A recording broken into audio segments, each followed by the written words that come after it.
In the heart of the Appalachian Mountains, a dark secret festered for decades. Between the late 1980s and the 2010s, a series of mysterious disappearances haunted the remote hollows and trails of the region. Hikers, hunters, and travelers vanished without a trace, leaving behind little more than whispered rumors. Locals spoke in hushed tones about wild figures glimpsed fleetingly between the trees, a pair of phantom-like beings who were neither fully seen nor understood. For years, these stories were dismissed as mere folklore, the stuff of campfire tales in mountain communities. Park rangers and county sheriffs often attributed the missing persons to misadventures or the unforgiving wilderness. But as the number of vanished grew and fragments of unsettling evidence began to surface, authorities started to suspect that something or someone was lurking in those woods. What they eventually uncovered defied all expectations. Two siblings, a brother and a sister, who had grown up in absolute isolation and left a trail of death behind them. This is the chilling true crime story of the lost twins of Appalachia. It is a tale of abandonment and survival, of innocence warped by solitude, and of a gradual descent into horror. Over the span of decades, these twins evolved from neglected children into something else, entirely predators shaped by the wild. Their saga, pieced together through federal investigations, court proceedings, and forensic evaluations, reads like a nightmare from which an entire community could not wake. The story of the twins begins with a crime and a flight into the wilderness. In August 1982, a Kentucky woman named Sarah Miller was found dead in her home, the victim of a brutal assault. Her husband, Richard Miller, became the prime suspect. Instead of facing arrest, Richard fled with his two young children, 6-year-old Joseph and his twin sister Emily, into the Appalachian Mountains. What began as an act of desperation and violence would set the stage for an unimaginable childhood in isolation. Richard Miller was a Vietnam veteran and an avid outdoorsman. Friends later recalled that he had always been uneasy in civilization, prone to paranoia and violent outbursts. In the aftermath of the murder of Sarah, Richard vanished into the dense forests near the Kentucky-West Virginia border, taking only basic supplies and his young twins. A statewide manhunt was launched for the fugitive father and the children, but the Appalachian wilderness is vast and unforgiving. Weeks turned into months, and despite sporadic search efforts, no trace of the Miller family was found. By early 1983, the case went cold.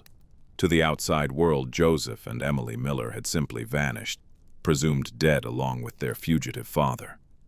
Deep in the mountains, Richard attempted to start a new life off the grid. He found refuge in an old trapping cabin tucked away in a forgotten hollow, miles from the nearest town. There, under a makeshift roof of tarps and rotting wood, the twins lived cut off from society. Richard taught them how to trap small game, gather edible plants, and remain unseen. He drilled into them a fear of outsiders, insisting that the world beyond the mountains was dangerous. At night, by the light of a kerosene lantern, he would rant about government agents and others who, he claimed, wanted to tear the family apart.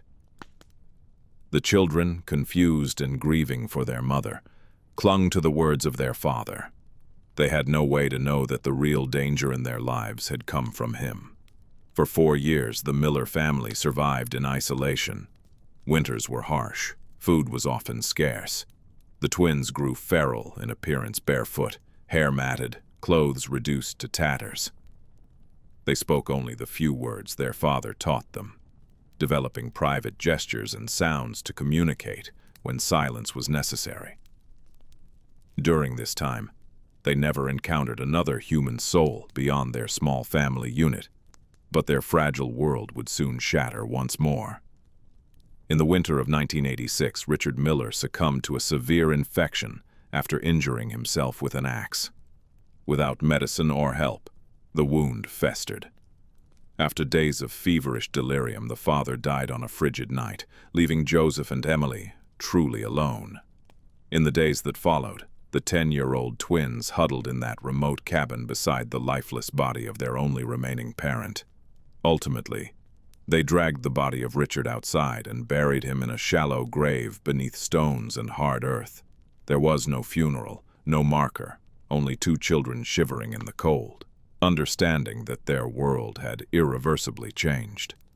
They were abandoned in the mountains, orphaned by circumstance and the choices of their father. No one knew they were alive, and no one was coming to rescue them. Joseph and Emily Miller emerged from the winter of 1986 as two frightened children, utterly cut off from civilization. They had only each other and the skills their father had instilled in them. At first, survival was a day-to-day struggle. The twins subsisted on small game, caught in rusted snares and roots dug from under the snow. They boiled water from icy streams over the embers of a fire that almost constantly smoldered in the hearth of their cabin. Hunger and cold became constant companions. More than once they came close to starving, but with time, the twins adapted. By spring, they began to venture further into the woods, learning through trial and error which plants were safe to eat and how to fish the mountain streams with sharpened sticks. As the years passed, the siblings developed an uncanny cooperation, wordlessly dividing tasks between them. By age 12, they moved like shadows through the forest, barefoot and silent. They learned to stalk deer and wild boar, though catching such prey was rare. More often, they scavenged what they could winter-killed animals or scraps left behind at camps used by hunters. They wore clothes, pieced together from burlap sacks and animal hides. When those wore through, they covered themselves in whatever materials were at hand, even tree bark and woven grass. Over time, Joseph grew tall and muscular from constant exertion, and Emily became lean and quick. They communicated in grunts, gestures, and a few shared words remembered from early childhood. Without outside influence, their language stagnated and turned inward, a private lexicon only they understood. Occasionally, the twins would catch distant echoes of the outside world. Once, when they were about 13, they heard an engine noise reverberating through the valley, likely an all-terrain vehicle, far away, which sent them running for cover. On another day, Emily spotted contrails high in the sky from a passing airplane and pointed in awe, but neither sibling truly understood what they were. The modern world was as foreign to them as the moon. The lessons their father had drilled into them remained ingrained. Avoid all outsiders, trust no one, hide or fight if discovered. Their isolation was nearly absolute, but not entirely without incident. In the summer of 1989, a deer hunter passing through a remote hollow reported seeing two wild-looking kids observing him from a ridge. According to his account, the pair had hair down to their waist and wore ragged cloth around their bodies. When he called out to them, they vanished into the foliage without a sound. His story was met with skepticism and nervous laughter by locals. A few remembered the old case of the missing Miller twins. But the sighting was never verified. It became just another mountain legend, the kind that surfaces around campfires about feral children living deep in the woods. No official action was taken, and the story faded with the season. For Joseph and Emily, however, life in the wilderness was no legend, but a harsh reality. By the early 1990s, they were teenagers who had never known another human being aside from their violent father. They had long ceased waiting for rescue. The mountains were their entire universe, a place both beautiful and cruel. In this universe, they lived more like animals than children, constantly alert, guided by instinct and necessity, and as their confidence in survival grew, so too did their territorial instincts. The hollow and the surrounding ridges became their domain, and they were prepared to defend it fiercely against any intrusion. The stage was set for a tragic collision between the lost twins and anyone unlucky enough to cross their path. For a long time, the twins avoided direct encounters with outsiders. But that changed in the autumn of 1993. In October of that year, a 42-year-old hiker named Michael Jenkins disappeared while trekking through the Jefferson National Forest, not far from the Kentucky-Virginia border. Jenkins was an experienced outdoorsman who knew the terrain well. When he failed to return home, search parties combed the woods for days, finding only his abandoned backpack near a stream. Unbeknownst to them, Joseph and Emily had been shadowing Jenkins as he moved through their territory. Investigators now believe that Jenkins likely stumbled upon their crude encampment or caught a glimpse of one of them, prompting the feral siblings to attack. Decades later, authorities would find an identification card and hunting knife belonging to Michael Jenkins among their belongings, grim trophies of their first known killing. After 1993, the disappearances in that section of the Appalachians continued at a slow but unsettling pace. In July 1997, a young couple from Ohio, 20-year-old college students on a summer camping trip, vanished from a remote campsite in the mountains of West Virginia. Their tent was discovered torn open, and their supplies were scattered about, but no bodies were found. The scene baffled local law enforcement. It did not square with known wild animal attacks, nor was there evidence of a typical human crime like robbery. Unaware of the Miller twins lurking in those woods, officials had no leads. The disappearance of the couple remained unsolved, adding to the growing lore of something dangerous roaming the wilderness. In November 2001, an elderly hunter named Ronald Green went missing in the same general region. Green was a 68-year-old local, familiar with the mountains, who went out each season to hunt deer. When he failed to return home, a search was launched. The only clue was a splatter of blood on fallen leaves and an old rifle found snapped in half on a ridge. Without further evidence, authorities could only speculate that he might have been mauled by a bear or fallen victim to an accidental shooting. In truth, Ronald Green likely crossed paths with Joseph and Emily. The twins by then were young adults, more confident and aggressive in protecting their turf. Years later, investigators recovered the old rifle that Ronald Green had carried. Deep in the woods, it was broken clean in half. The damage suggested it had been smashed against a tree or rock with tremendous force, perhaps during a struggle. By the mid-2000s, the pattern of vanishings had started to draw quiet attention from state authorities. Every few years, another person would go missing under mysterious circumstances in the borderland hills of Kentucky, West Virginia, or Tennessee. In 2005, a solo backpacker, 29-year-old Dana Thompson, disappeared on the Appalachian Trail. In 2008, two brothers on a fishing trip never returned home. Their canoe found adrift in a creek. Each case by itself could be explained away: an accident, a drowning, a misstep on rough terrain. But collectively, they formed a disturbing puzzle. At the time, no one had assembled all the pieces. Different counties logged the incidents separately, and no single law enforcement agency realized they might be connected. Yet, in each instance, the story was eerily similar. An experienced outdoors person or pair of travelers vanishing without a trace in roughly the same swath of wilderness. The most chilling incident came in May 2013 and finally brought the elusive thread into the light. A family of 3 from North Carolina, a father, mother, and their 5-year-old son were camping in the mountains along the Appalachian Trail in Tennessee, not far from the prior disappearance sites. In the early hours of the morning, the campsite was attacked.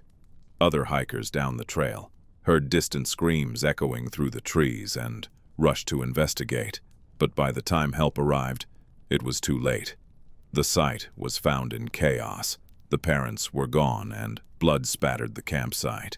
Remarkably, the 5-year-old boy was discovered alive, hiding behind a log at the edge of the clearing, trembling and in shock. He had a gash on his arm but managed to survive by remaining out of sight. Once safe, the child told authorities what he had seen. A man and a lady with dirty faces and big knives had crept out of the darkness. They made strange guttural sounds instead of speaking. His parents had screamed and fought, and the boy recalled being hastily hidden by his mother just before she was dragged away. This horrifying account from a surviving eyewitness sent shockwaves through law enforcement. It was the first clear indication that the disappearances were not accidents but attacks, and that at least two perpetrators, possibly living wild, were responsible. For the first time, authorities had a concrete description, however vague. Two disheveled adult figures, a male and a female, moving silently and brutally in the night. The FBI was alerted, and a multi-agency task force was quickly formed to investigate what was now suspected to be a series of connected crimes spanning decades. The formation of the task force in 2013 marked a turning point. Federal agents, state troopers, park rangers, and local deputies pooled their resources to solve the mystery of the Appalachian disappearances. They began by reviewing every relevant case, some going back 30 years. Patterns emerged, clusters of vanishings within certain forested counties, typically in late summer or fall when hikers and hunters were most active. Investigators also revisited old witness reports. One report in particular stood out.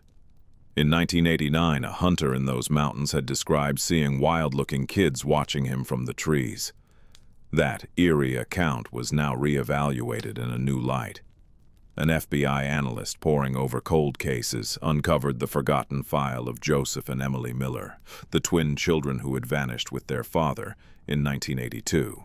The analyst noted the location of that disappearance overlapped with the area of the recent attacks. A chilling hypothesis took shape. The feral man and woman terrorizing the Appalachians could in fact be the long-lost Miller twins, now adults. Armed with this theory, the task force moved fast. They codenamed the investigation Operation Wildfire.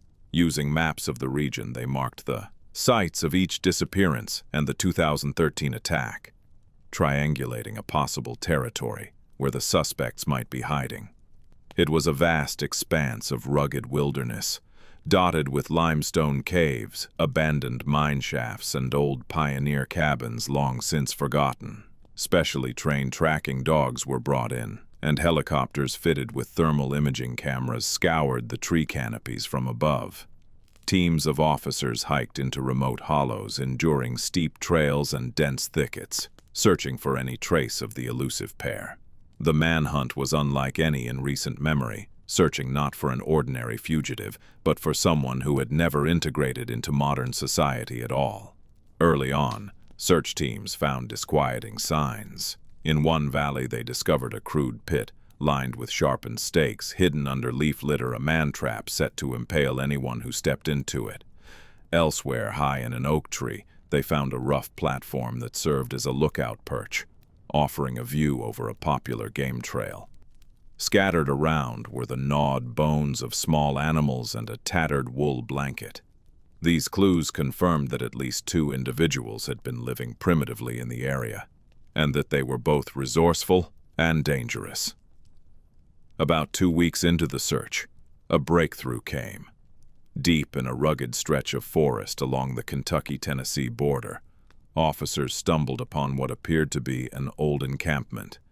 Hidden in a thicket beside a rocky stream was a makeshift shelter built from branches, mud, and scraps of faded canvas. The remains of a fire lay in a pit, cold but recent. And then there was the smell, a sickly sweet odor of decay. Behind the shelter, investigators found a partially concealed cache in a cleft of rock. Inside, wrapped in animal hide, were human remains. A collection of bones, some bearing cut marks and charred from fire. Among the remains were skulls and fragments later identified as belonging to at least 3 different people. Alongside this gruesome discovery were personal items: a pair of eyeglasses, a hiking boot, and several wallets containing identification cards. The names matched missing persons, including victims suspected to have disappeared in the 2000s. It was the evidence the task force needed, albeit at a horrific cost. The lost twins were not only real, they had been killing and even apparently consuming their victims to survive. Forensic teams moved in to carefully document the scene. Ballistic shields and armed agents provided cover, expecting that the killers could return at any moment. Through careful analysis, the investigators realized that this site was not the only one of its kind. It was likely a temporary hunting camp or dumping ground, rather than a permanent home. The twins seemed to migrate through their territory, using multiple hideouts. Nonetheless, the net was tightening. With concrete evidence in hand, law enforcement redoubled their efforts to locate Joseph and Emily before they could slip away again. Signs of the fugitives became more frequent. Fresh footprints were found in mud by a riverbank, 2 sets, one larger and one smaller, matching the stride of an adult male and female moving barefoot. A slaughtered deer, butchered with an improvised blade, was discovered hanging from a tree, as if the pair had fled mid-meal. The task force began to move methodically, sweeping ridge by ridge. Tensions were high. The searchers knew the twins were nearby and capable of setting ambushes. On one occasion, a K-9 unit caught a scent and led 2 deputies through a dense laurel thicket where they came under attack. A spear fashioned from a whittled sapling suddenly flew from the shadows, injuring one of the deputies in the shoulder. The officers retreated as backup arrived, but Joseph and Emily once again melted into the forest. It was clear the fugitives were watching the searchers and would not be taken easily. The violent close call with the deputies only hardened the resolve of the task force. The authorities adjusted their tactics, proceeding with extreme caution and using every technological advantage at their disposal. On a moonless night a week after the spear attack, a surveillance helicopter equipped with advanced thermal imaging swept over a remote valley. Amid the cool backdrop of forest, the camera picked up 2 moving figures glowing white with body heat. They were slipping along a ridgeline, apparently attempting to skirt around the perimeter set by the search teams. The command was given, and quietly, units converged on the area from multiple sides. Under the cover of darkness, an elite tactical team moved in with night vision goggles. They spotted the silhouettes of a man and a woman creeping through the underbrush. Joseph and Emily had no flashlights and made no sound, but they sensed danger, perhaps catching the faint scent of the officers or hearing a twig snap in the dark. A sudden howl echoed through the trees as Joseph realized they were surrounded. In a flash, he lunged at the nearest officer, wielding a hand-carved stone knife. The team was prepared. A single shot rang out, and Joseph collapsed as a rubber bullet struck his thigh, shattering bone. Emily let out a piercing shriek and tried to flee downslope, but she ran straight into a waiting circle of agents. Even then, she did not surrender quietly. The wild-looking woman clawed and kicked, fighting with the strength of someone who knows no limits. It took 4 agents to wrestle her to the ground. By the time the struggle ended, both twins were in custody, bruised, bleeding, but alive. Paramedics on standby moved in once the scene was secure. Joseph, then 37 years old, writhed and howled in pain as medics splinted his broken leg. He refused pain medication until he was physically restrained. Emily, also 37, snarled and snapped at anyone who came too close, her eyes wide with terror. Under the harsh beam of flashlights, the siblings appeared more animal than human, caked in mud and soot, hair a tangled mane, teeth bared in defiance. They were dressed in filthy, tattered layers of fur and fabric. Around their necks hung objects on leather thongs later identified as trinkets taken from victims, including a stainless steel wedding ring and a plastic baby pacifier. As dawn broke on May 12, 2014, law enforcement escorted the Miller twins out of the woods that had harbored them for decades. Even the seasoned officers were struck by the scene unfolding before them. Joseph, pale and grimacing, was carried on a stretcher, his hands and feet bound to prevent him from lashing out. Emily, her wrists cuffed and ankles shackled, was half dragged, half walked out of the brush by 2 deputies. She refused to speak or even make eye contact, but emitted a low, keening wail that echoed through the valleys. News of the capture spread quickly. In the nearest town, stunned locals lined the streets as the convoy of federal SUVs and ambulances drove past. They caught glimpses of the infamous wild twins who up until that moment had been nothing more than a terrifying legend, now real and very much alive, staring back at the world with primal fury and fear. At a secure medical facility, doctors evaluated the condition of the twins. Physically, Joseph and Emily were strong for their age but showed signs of long-term malnutrition and countless healed injuries, broken bones that had mended on their own, scars from cuts and burns, even evidence of frostbite on their extremities. Emily was found to be suffering from untreated pneumonia and dehydration. Neither twin would voluntarily speak to the medical staff, but they did communicate with each other in grunts and an odd, broken form of English.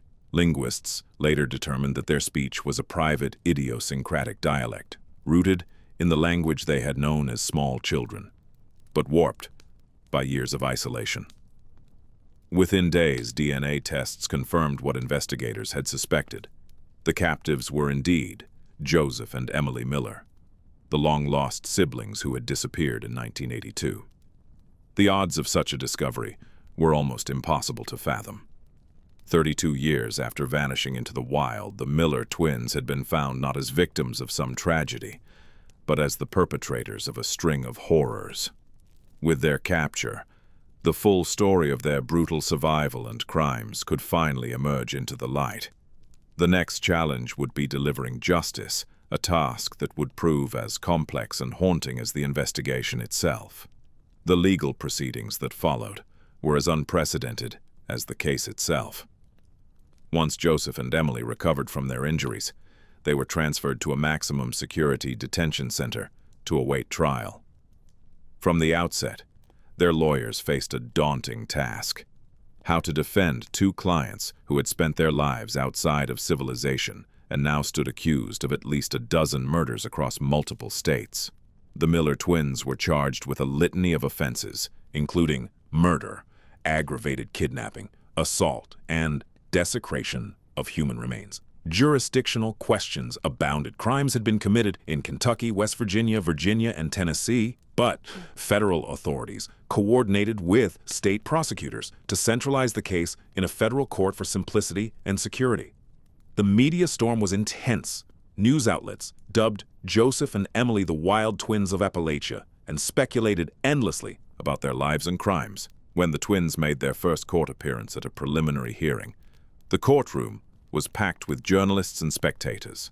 Shackled and flanked by marshals, the pair cut a bizarre figure at the defense table. Joseph stared straight ahead, his face impassive and his once wild hair now cut short. Emily rocked gently in her chair, occasionally muttering under her breath in words no one could understand. At times, she would lock eyes with her brother across the table, and they would share a strange, intimate look, as if conversing silently. Early in the process, the court ordered comprehensive psychological evaluations to determine if the twins were competent to stand trial. Defense. Attorneys argued that, having grown up entirely outside society, the siblings had no true understanding of right or wrong. They likened Joseph and Emily to feral children who acted on instinct, not malice, and urged that they be deemed legally insane or unfit for trial. Prosecutors, however, pointed to the calculated nature of their actions, the deliberate setting of traps, the hiding of evidence, the evasion of capture for years as proof that the twins knew their deeds were wrong and worked hard to avoid discovery. After weeks of expert testimony and legal debate, the judge ruled that both defendants were indeed competent to stand trial. Though their mannerisms were strange and their communication limited, court-appointed psychiatrists concluded that Joseph and Emily understood the basic charges against them when explained in simple terms. The trial itself, which began in late 2015, lasted 6 weeks and captivated the nation. Prosecutors presented a grim parade of evidence. Jurors were shown photographs of the recovered bones and personal items from their hideouts in the woods. Medical examiners described the cut marks on the bones of victims, indicating how bodies had been butchered. The most emotional testimony came from the now 7-year-old boy who had survived the 2013 attack. Speaking via closed-circuit camera, he recounted in a trembling voice how the bad man and lady took his parents away in the dark. Many jurors wiped away tears as they listened to the little boy tell his story. Throughout most of the trial, as the prosecution presented its case, Joseph and Emily sat unmoving, seemingly disconnected from the horror being described. But observers noted that when the recording of the boy crying that night was played, Emily responded with a low moan and rocked faster in her seat while Joseph clenched his hands into fists. It was unclear whether these reactions came from guilt, recognition, or something more primitive. The defense did not dispute that the twins had caused the deaths, but pleaded for mercy on the grounds of their tragic upbringing.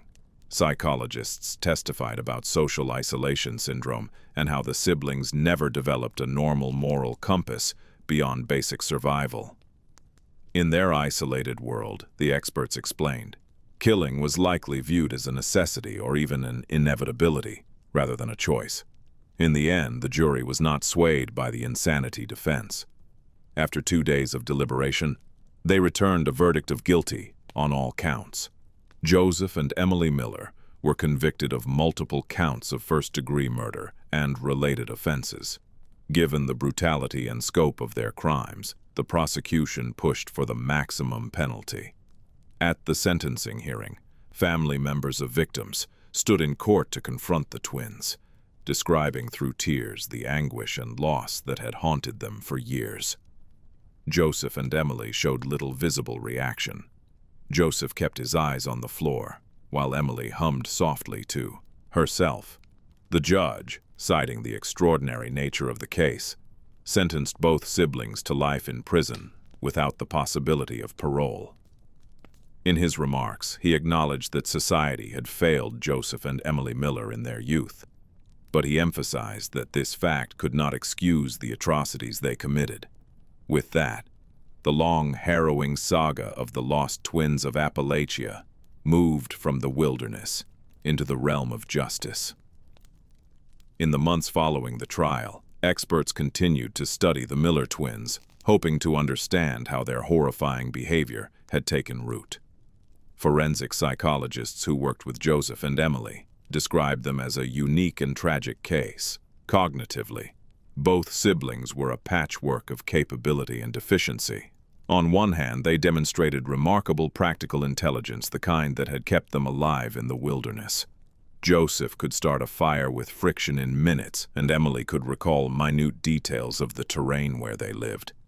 Yet neither could read or write even simple words. Standard IQ tests were of limited use. The twins had never been exposed to many basic concepts or cultural references. One psychiatrist noted that interacting with them was like speaking with time travelers from the Paleolithic era thrust into the modern world. Emotionally, the twins were deeply scarred by their early experiences. Psychological evaluations revealed evidence of severe trauma dating back to childhood, likely stemming from the violent death of their mother and the paranoia and abuse under the care of their father. Both siblings exhibited symptoms of post-traumatic stress disorder. Joseph often woke from nightmares, and he would sometimes scream incoherently in his cell about unseen threats. Emily, according to prison staff, would curl up on the floor and rock for hours on end, humming nursery rhymes that investigators later identified as fragments of songs popular in the early 1980s, perhaps faint memories from when she was a little girl. The bond between the twins emerged as both their greatest strength and a significant challenge to their integration into any other environment. Having been together and utterly alone for virtually their entire lives, they functioned as two parts of a single unit. Early attempts to house them in separate facilities led to disastrous results. Joseph became uncontrollably violent, and Emily refused to eat or speak for days. Authorities ultimately placed them in the same specialized prison hospital, albeit in separate cells where they could at least see each other during limited joint therapy sessions.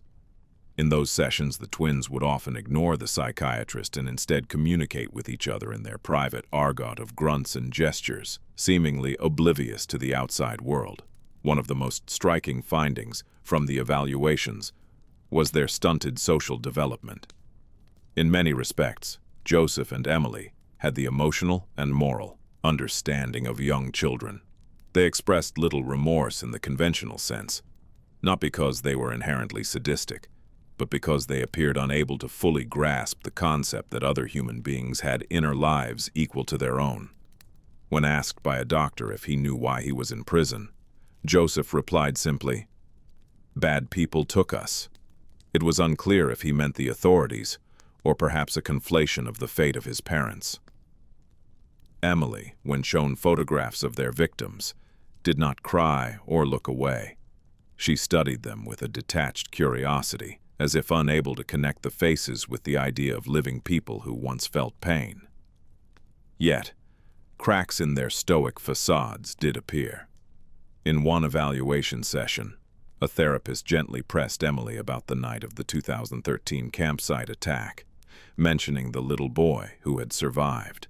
At the mention of the child, Emily began to cry, tears filling her eyes, and she turned to her brother and uttered a rare coherent phrase in English, "Small one alone." Observers interpreted this as a fleeting moment of empathy or perhaps a projection of her own childhood self onto the victim.